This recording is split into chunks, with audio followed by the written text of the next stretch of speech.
అక్క ఆటో ఎక్కిందంట. ఎక్కిన దగ్గర నుంచి చెవిలో సెల్లెట్ సొల్లేస్తా ఉంది. హలో, వస్తానులే.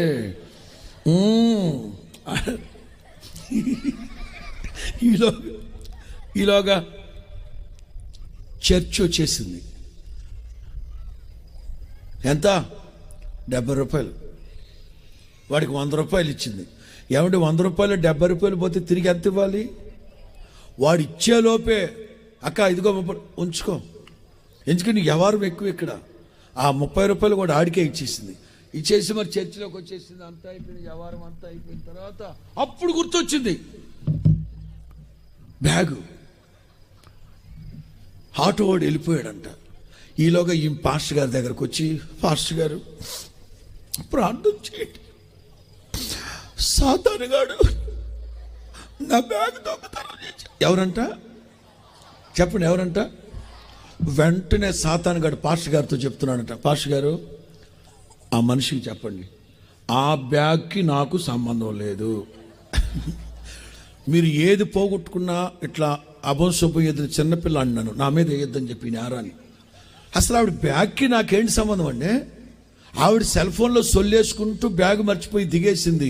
ఆవిడ బ్యాగు నేను దొంగతనం చేశానని పాపాడు సాతానుగాడు తెగ బాధపడిపోతున్నాడు. ఆ బ్యాగు దొంగతనానికి నాకు ఏ సంబంధం? ఈలోగా ఆటోవాడు బ్యాగ్ తెచ్చిచ్చాడు. ఆ ఫోటో ఒకటి. ఆటో డ్రైవర్ యొక్క యథార్థత. ప్రియులారా, నేను ఎవరి కించపరిచి మాట్లాడట్లేదు, ఎవరి కష్టాన్ని ఎవరి జీవనోపాధిని నేను కించపరిచి మాట్లాడట్లేదు, ఉదాహరించి మాట్లాడుతున్నా. ఎందుకంటే సమాజంలో ఎవరికుండే విలువ, ఎవరికుండే ఘనత వాళ్ళకుంటుంది. అంచేత నేను నేర్చుకుంటున్న పాఠాలు ఇవన్నీ కించపరిచి మాట్లాడట్లేదు. యథార్థతను నేనంటే నా బ్యాగులో ఒక 10,000 ఉంటే, ఆ బ్యాగులో 10,000 ఉంటే అంటే సమాజంలో ఏదో ఒక అనుభవాన్ని గుర్తెరిగి, ఏదో ఒక మంచితనాన్ని గుర్తెరిగి యథార్థత మనం వాక్యానుసారంగా మాట్లాడుకుందామా? నిన్న రాత్రి కూడా నేను మీకు చెప్పాను, యథార్థత అనేది ఒక ఉన్నతమైన ఆఖరి ఘట్టం. యథార్థవంతులను బలపరచు నిమిత్తం నా దేవుని కనుదృష్టి లోకమందంతటా యథార్థత అనేది పీక్ లెవెల్. అందుకే యోబు భార్య, ఇంకను నీవు యథార్థతని విడవకుందువా అంటే అది వదిలేడా? యథార్థత అనే ఒక్క లక్షణాన్ని గనక వదిలేడా ఇక సకల దుర్గుణాలు ఉంటాయి. వాక్యానుసారంగా యథార్థవంతుడు అంటే ఎలా ఉంటారు తెలుసా? సామెతల గ్రంథం 21వ అధ్యాయం. సామెతల గ్రంథం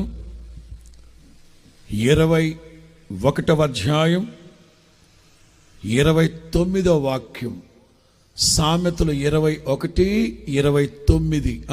భక్తిహీనుడు తన ముఖమును మార్చుకును. గుర్తుపెట్టుకోండి ఆ మాట. చెప్పండి. భక్తిహీనుడు తన ముఖాన్ని మార్చుకును. స్పందించాలి. భక్తిహీనుడు తన ముఖాన్ని. బాబా కుర్చీల్లో కూర్చున్న వాళ్ళు కూడా స్పందిస్తున్నాను సార్.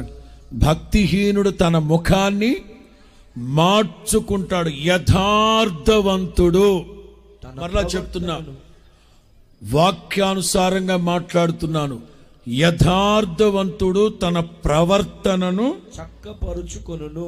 యథార్థవంతుడు తన ప్రవర్తనను తెలిసి చేసినా తెలియక చేసినా, ఎలా జరిగిందో తెలియదు కానీ ఒక్కసారి జరిగిన పొరపాటు, ఒక్కసారి జరిగిన అతిక్రమం మరలా జీవితంలో పొడెత్తకుండా, జీవితంలో పొడచొప్పకుండా చక్కదిద్దుకుంటాడు,